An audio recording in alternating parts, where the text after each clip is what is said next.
Hi, I'm Lee Massey, a volunteer project manager for TRAIN, and I'd like to tell you about our Restart project. In 2009 we ran a project for 10 prolific young offenders from Didcot. These young men were well known to the police, were regular repeat offenders and were known to TRAIN through our street work. We invited them to join us on a project where we offered to get them back into work. We were able to get 60% into a job. Unfortunately, 40% also went on to reoffend. Believe it or not, that's a better than average outcome. Each year, thousands of young people are convicted of crimes that see them sent to prison. And statistically speaking, 60% will reoffend within 12 months, and 73% will reoffend within 24 months. They will have on average 3 reconvictions each, and this costs the country £1.2 billion per year, or put it another way, £23 million per week. Every young person in prison costs about £50,000. That's over £135 per night. And of course that doesn't count the costs to the young person, the victim of their crime, the families of both, or the community. The odds really are stacked against young offenders. Compared to the rest of the population, they will have been 13 times more likely to have been in care. 37% will have convicted family members. They are 13 times more likely to be unemployed. 89% of them left school aged 16 or less, and they are 10 times more likely to have played truant. So how can we even the score? How do we reduce the risks of reoffending? There are 2 significant factors. The first is employment. Having a stable job reduces a young person's risk of reoffending by 30 to 50%. The second thing is having stable accommodation, which can reduce their risk of reoffending by 20%. Left on their own, it's almost guaranteed that Didcot's young offenders will return to crime, will reoffend, and will go back to prison. These mistakes will affect them for the rest of their lives, and their families, and probably the next generation to come.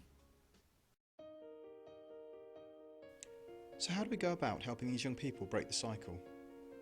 We'll be working with them for a total of 2 years. In year 1, we'll meet with the offender in prison. We'll work with him to make plans for his release.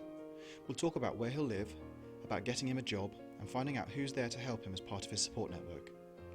Then we'll meet again in the first 24 to 48 hours after his release. These initial meetings will be vital, allowing us to build a good relationship. Then we'll have regular contact with him and his boss, and of course our partners, where we'll be looking to spot issues and problems before they become too big to handle. We know from our 2009 project that more support and contact equals more success. Having the support of the Youth Offending Service and the Thames Valley Probation Trust is very important to us, and we'll be working closely with our partner agencies as they're best placed to help us. And that help will come from suggesting offenders who may wish to take part in the project, to regularly discussing progress. We'll also look to them for guidance on risk management and general support and advice. We'll be looking to help these young men find suitable accommodation and giving them the skills to look after. We'll be helping them with practical and vocational training, such as the Construction Skills Certification Scheme. We'll be giving them job interview skills, helping them learn how to write CVs and that sort of thing. Working with local employers, mainly in the building trade and through recruitment agencies, we hope to place these young people into jobs.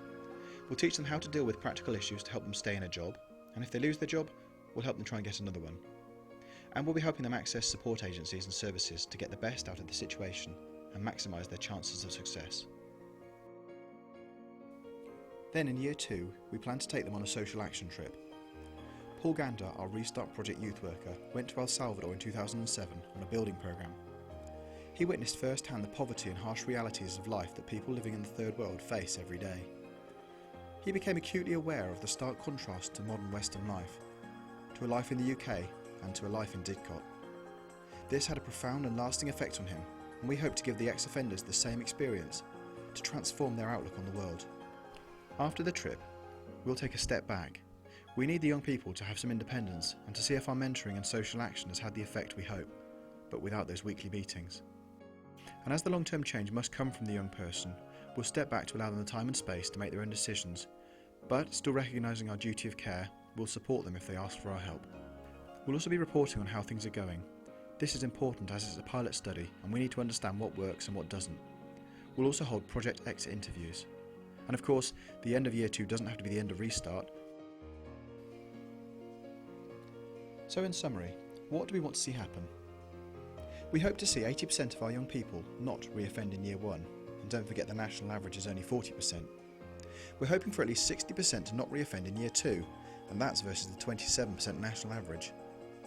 We want to see a long-term transformation of these young people's attitudes and behaviour, benefiting them and all those around them. We'd love to prove with evidence that the social action trip was a key part of the project's success, not to mention give the young people that real-life perspective. We want the project to be such a success that Train considers extending and continuing the project. And we'd love for our findings and approach to be adopted by other charities and agencies who work with young offenders. Ultimately, we're looking to demonstrate that this way of working with young offenders is a success. We want to prove that it can have the long-term impact we hope, that will transform these young people and help them to go on to live better lives because of it. Thanks for listening.